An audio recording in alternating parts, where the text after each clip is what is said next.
Feeling really delusional. I'm reading into everything. I feel good about stuff. There's some coincidences though that I think that people are really missing about this season. Frankly, honestly, my experience as a Panthers fan, I do not like primetime games.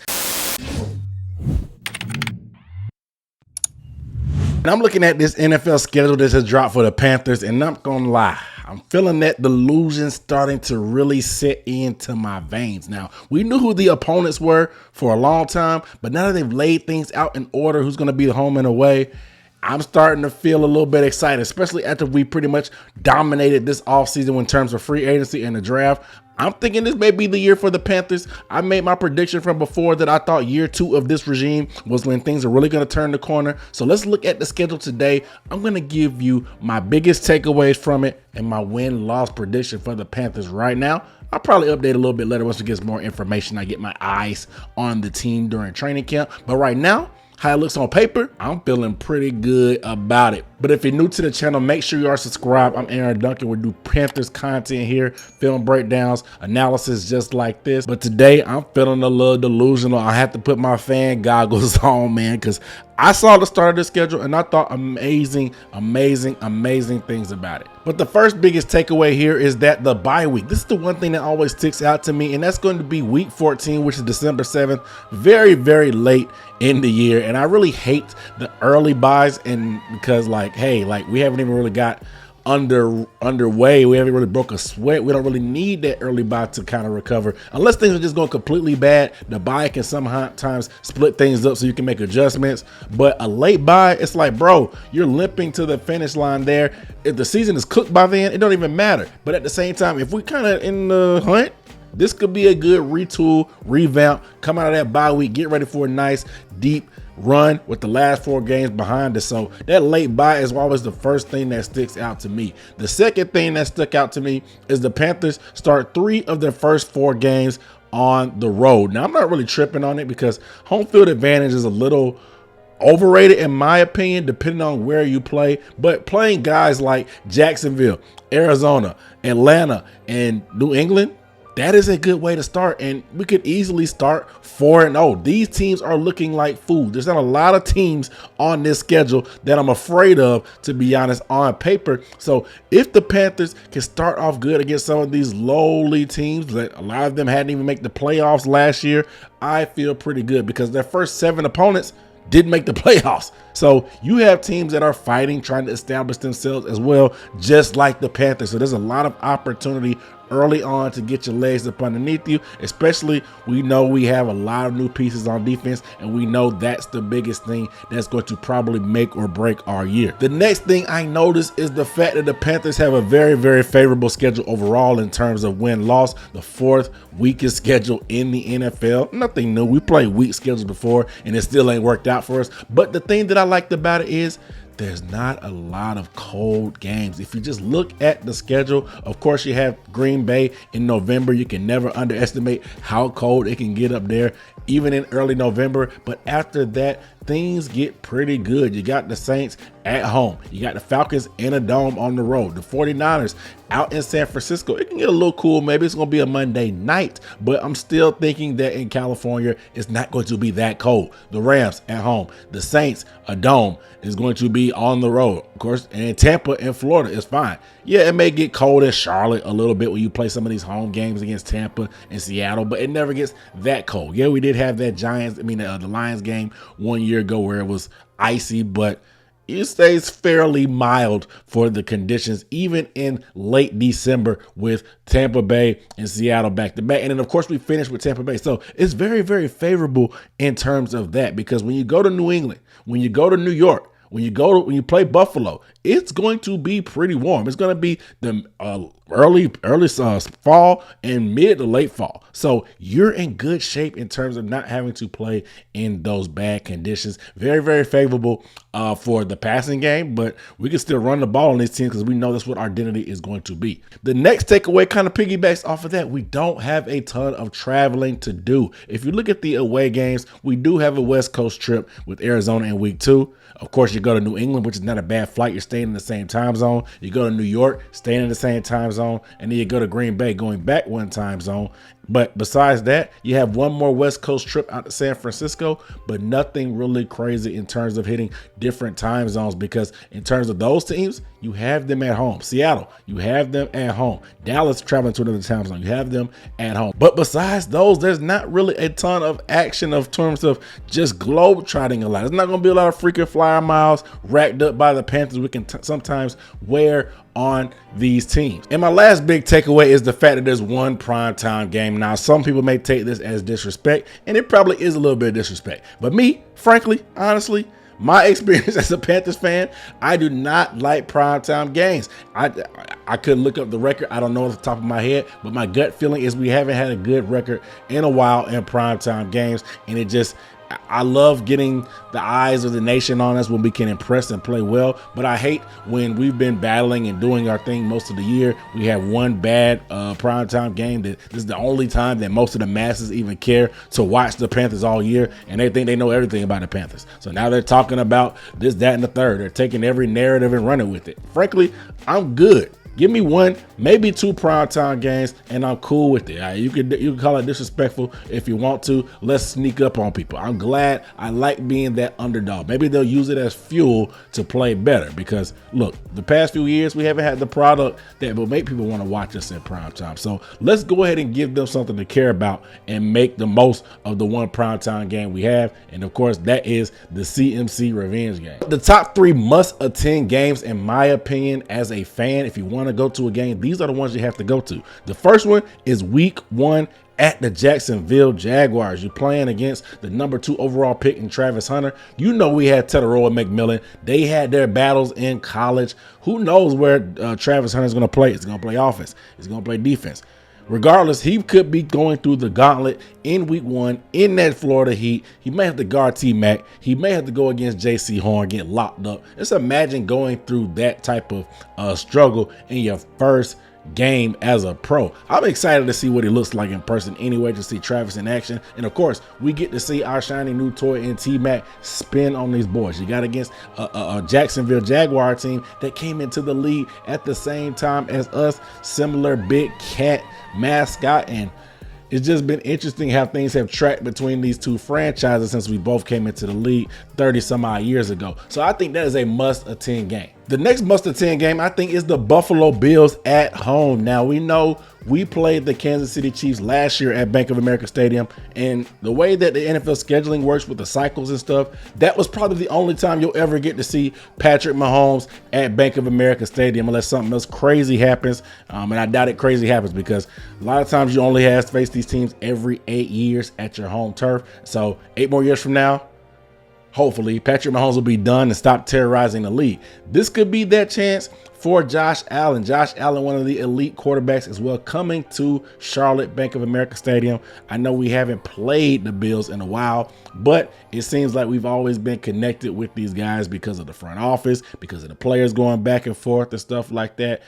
It just seems like they've been Carolina North, ironically enough. But besides that, it's mainly just Josh Allen, the elite quarterback, and seeing what kind of test it will be for our defense, for one, but two, seeing how Bryce Young goes toe-to-toe. He was able to go toe-to-toe with a guy like Patrick Mahomes in Bank of America Stadium last year. Can he do the same thing with Josh Allen? I'm excited to see. I think that's one of the must-attend games, and I think you got to be in the building for that one, because you know how Bill Mafia gets down. They're going to travel. They're going to be doing their thing, tailgating and acting crazy and stuff. I think this around Halloween could get a little bit spooky, if you know what I'm saying. So I think this one is a must attend. And last but not least, the primetime Monday night football game at San Francisco in the Bay at Levi Stadium.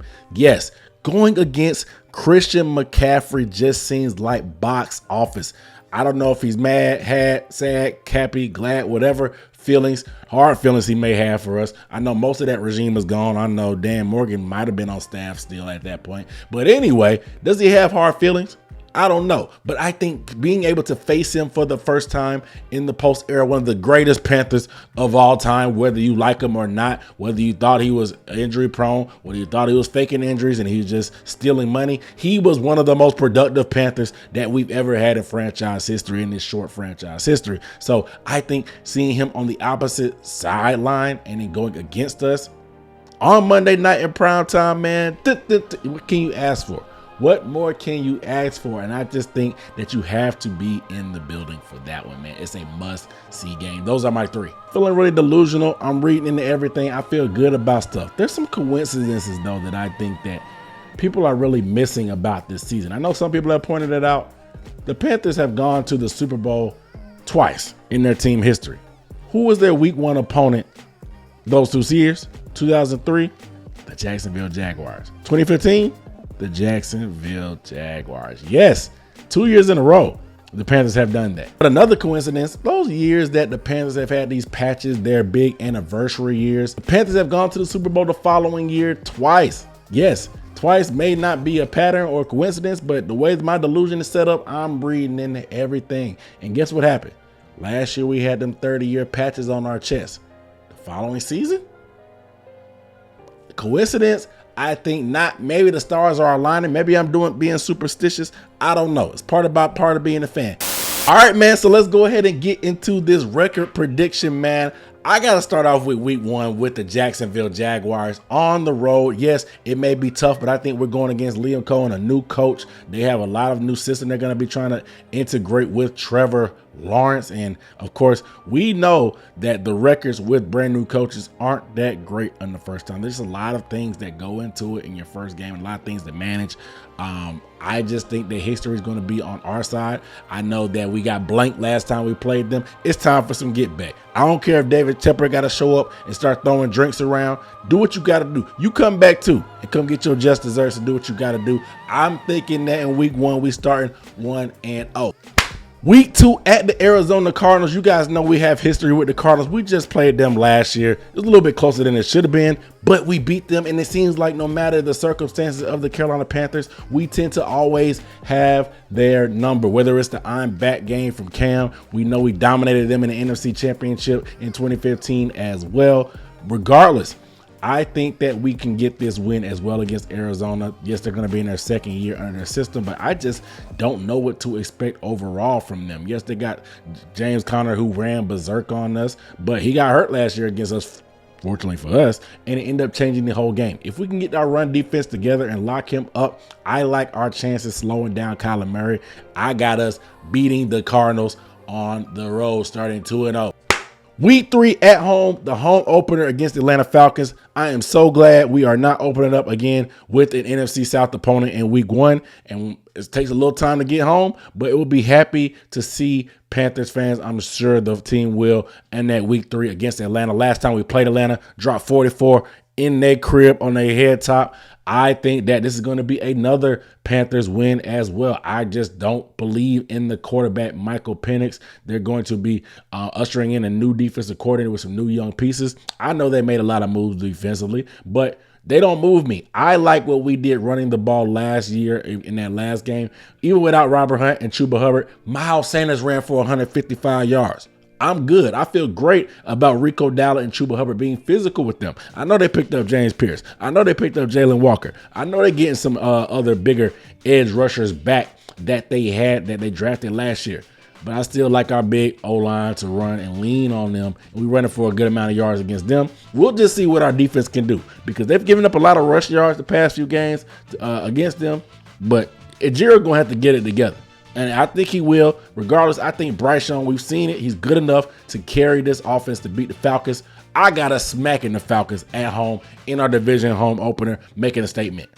Week 4 traveling up to New England. New England's going to be having their new system as well with Mike Vrabel. Drake May is going to be going into year 2. Going on the road again, 3rd road game out of the first 4 games. I think this could be tough for the Panthers, but I like our chances against New England as well. I got us beating New England just because of the new coaches and going up there. I think the conditions are going to be favorable. It's going to be that Milton Williams Bowl. He kind of finessed us and shunned us for some more money. Played us, you know what I'm saying? Used us in free agency to get a big boy deal from the Patriots. Let's see if he's about that money. I want to run the ball directly at Milton Williams just to see what he's made of. We got something for him, and I like us to be able to run the ball on this team as they try to still figure out what they're doing under Mike Vrabel early in the year. I got the Panthers starting 4-0, y'all. I got us beating the Patriots. Now, week 5 is where it gets tricky. We're playing at home against the Miami Dolphins. Now, I do think that this will be a loss for the Panthers, unfortunately. I'm concerned about the speed that they have on offense between Tyreek Hill and Jalen Waddle on the outside. We just don't have the secondary depth, in my opinion, and the personnel to be able to match up with those type of receivers. Yes, we play a lot of soft coverage to prevent the big play, so maybe we can do that to try to affect Tua Tagovailoa if we can get some pressure and not give up the big play. But I also think that being able to get yards after catch is a big thing for them. So if you give them a lot of cushion, these guys can really get the ball in their hands and take it the distance. I think that yak is going to be a big problem in this game. I'm still a little bit concerned about our nickel and what we're going to do at corner per se with terms of depth and safety. So I got this as a first loss. I got us 4-1 against the Dolphins. Next game is against the Cowboys. Now we got Brian Schottenheimer, a new coach who a lot of people not believing in, and got rid of Tank Lawrence, of course. But Dak Prescott will be coming off a surgery. It's going to be earlier in the year. So week 6 for him with that hamstring where the meat was falling off the bone in terms of that muscle damage that he had. But he'll be back. CeeDee Lamb will be back. We played the Cowboys at home last year. It wasn't pretty. We weren't able to block them up front. Osa Odigizua and Micah Parsons really gave us hell. They didn't have to blitz. They were able to neutralize our run.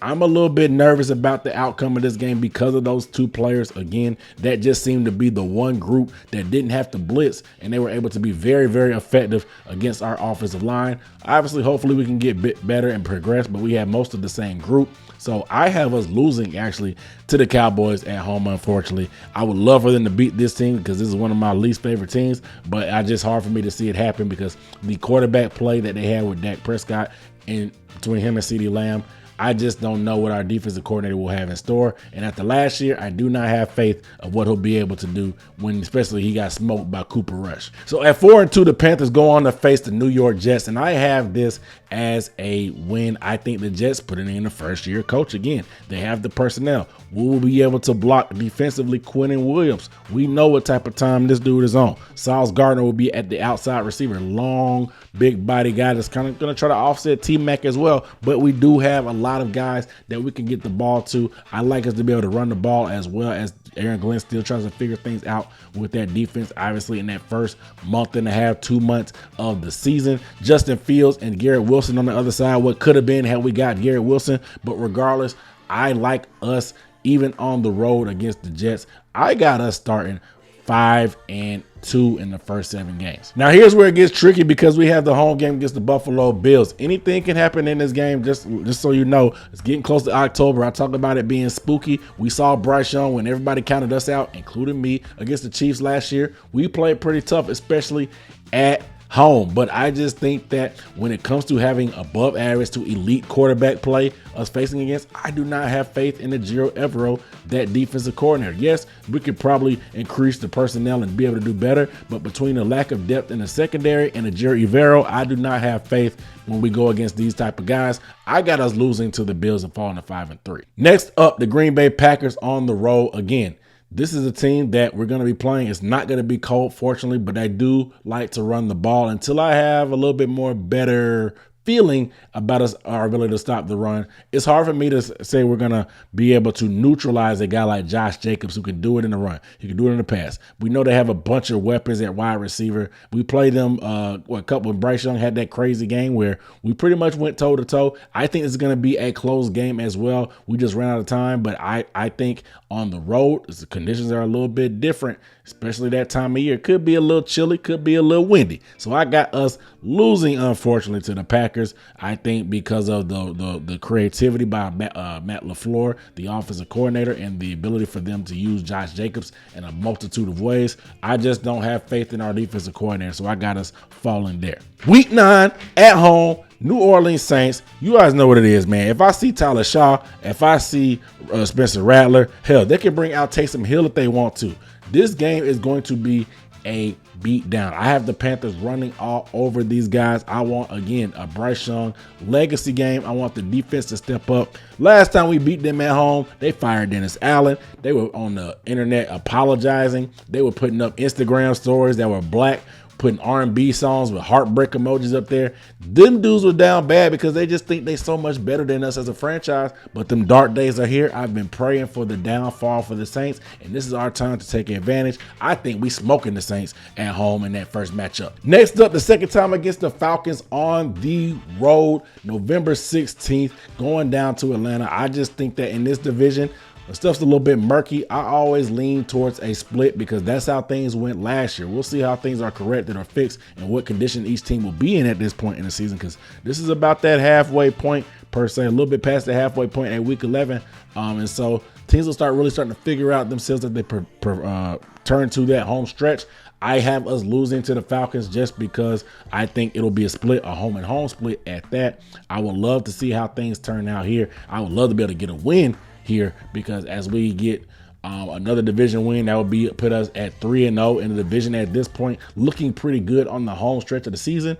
But again, I have us losing to the Falcons this time around after smoking them that first time in week 3. Week 12 is going to be the Monday Night Football game versus the San Francisco 49ers. Now, this game I'm very, very unsure about because they definitely have talent, but they got rid of Deebo Samuel.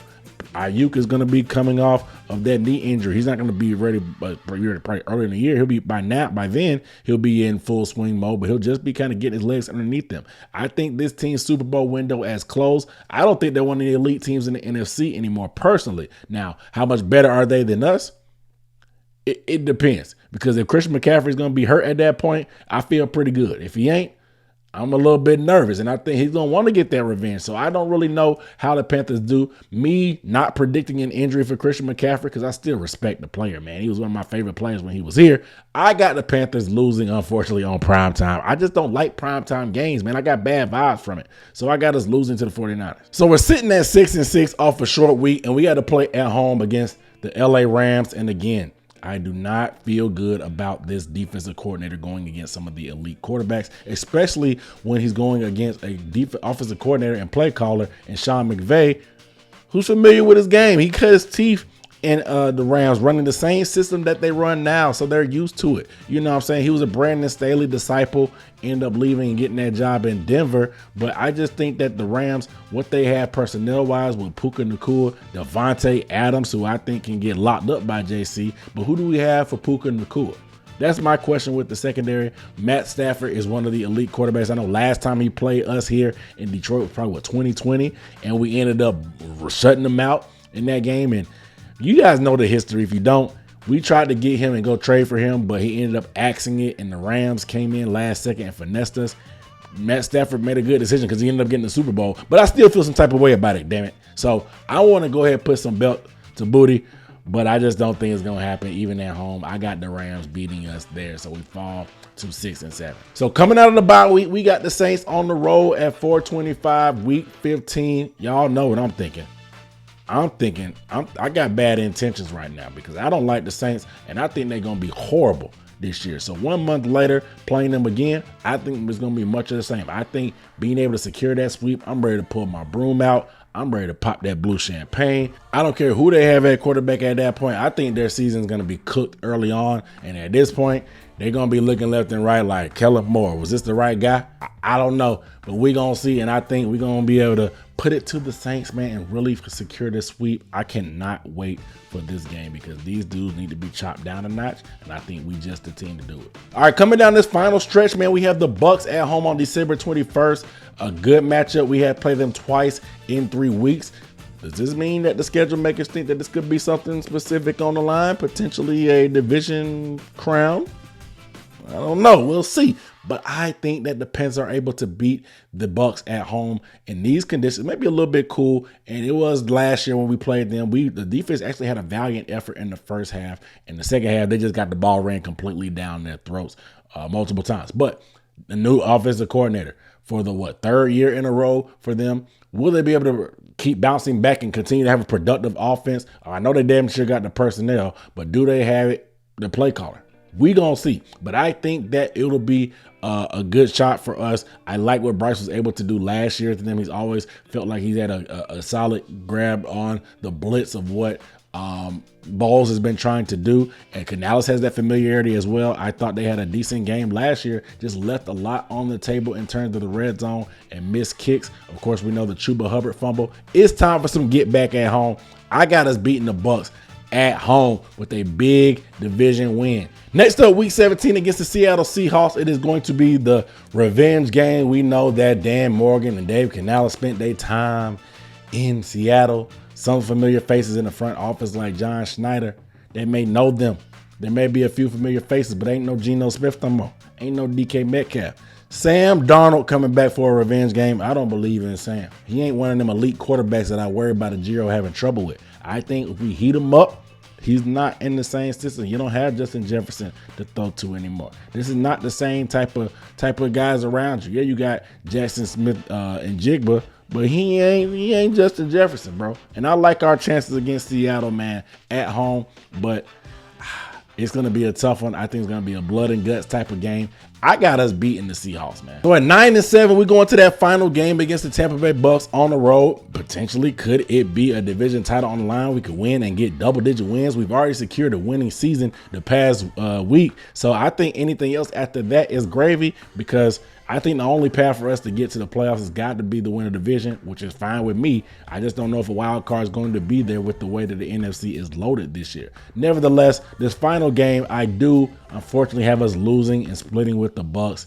I don't know. Again, that puts us at 9-8. Will that be enough to win the division? Will the Bucs struggle during the year because of course, maybe potentially injuries, or their new offensive coordinator finally catches up to them, or who knows what could be the issue for the Bucs? I just think they're the favorite currently, and so to beat the man, you gotta beat the man. And it may be that may be the week where things are on the line. You see that it says TBD because it could end up getting flexed. I have it as a loss, but I do have us ending up being 9-8. I think that would be a phenomenal year of having a winning football team. I do want to see the playoffs. But having a winning record will be an amazing second year, and it will build a lot of momentum going into next year. Yes, it won't end it. It won't be as bitter. It'll be kind of bittersweet to lose that final game, but 3 out of the last 4 games are wins. Seems like a good recipe to end the season on some decent momentum and get things rolling again. Maybe the cards fall our way and we make the playoffs at 9-8. But regardless, it is what it is. You guys let me know down below in the comments. Am I being delusional about being 9-8? Am I too high? Am I too low? Y'all think we going 17-0? Y'all think we going to the Super Bowl? Y'all think we going to be world champ? Let me know how you feeling after how you seeing the schedule drop, and let me know what games you think you may want to go to. But I'm Aaron Duckett signing off with the Necessary Bluntness Sports Talk. Please sure to subscribe to the channel to stay updated on the latest Panther news and updates with film breakdowns. You're not going to get that recap and analysis anywhere better than right here on the Necessary Bluntness. So make sure you are subscribed. I'll see you next time. Peace.